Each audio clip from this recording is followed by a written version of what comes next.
Hi, boys and girls. Today we're going to talk about another way that writers make stories come to life. And we've seen this a couple of times, but they say the things that people say. They write them down, what people say. So do you remember in the story, some of you might remember in the story Shortcut with the train, how they had a speech bubble that said, "Back to the cutoff, run." That made me feel like I was right there in the story. If you haven't seen that story, I found another one that the author does, and it is by Mo Willems, and it's called "The Pigeon Finds a Hot Dog." Mo Willems uses a lot of speech bubbles in his writing, and we're going to learn a little bit about how to do that today. So let's read this book together. We're going to read "The Pigeon Finds a Hot Dog."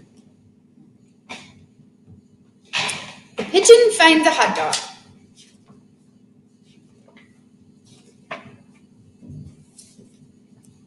Oh, a hot dog. Flap, flap, flap. So look, this is him talking. He's excited. Yummy, yummy, yummy.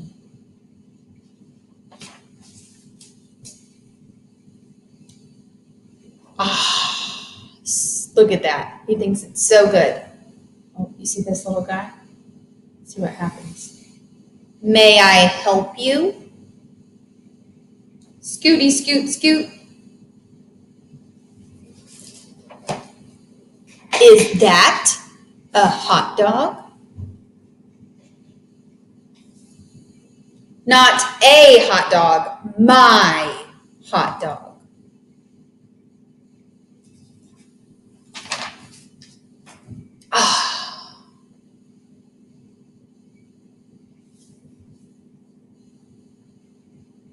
I have a question, this little guy is saying. Look at the pigeon. He's like, oh, come on. I've never had a hot dog before. What do they taste like? Well, they are a taste sensation, the penguin says. Each morsel is a joy, a celebration in a bun. This guy's taking notes. If you've never experienced the splendor of a hot dog, you should really... Wait a second. This hot dog is mine. I found it. Of course, enjoy.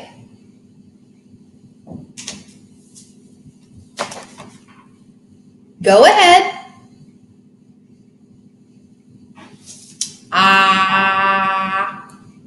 Would you say it tastes like chicken?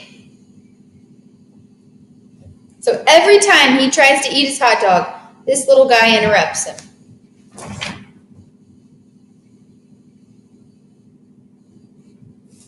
Can you believe this guy? What?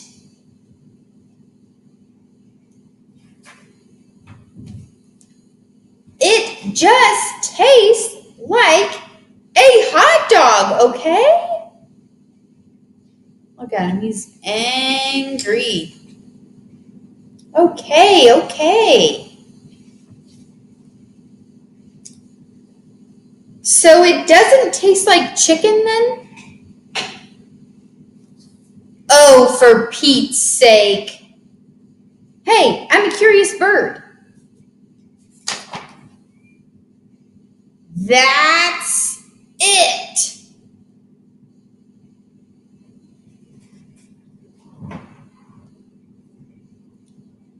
It's my hot dog, right? Mine.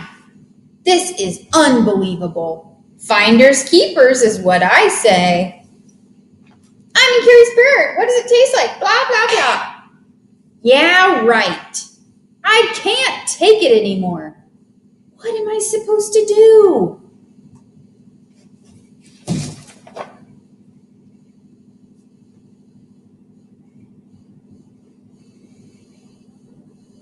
And the little bird says, I think I've got an idea. You know, you're pretty smart for a duckling. He says, needs mustard. They split it in half, didn't they? So in this book, in The Pigeon Finds a Hot Dog, do you see how he makes a little speech bubble above the character talking? And he did it throughout the entire story when the pigeon was talking. I would like to do that too in my story. So I'm going to write on here first because we had another noticing about speech bubbles.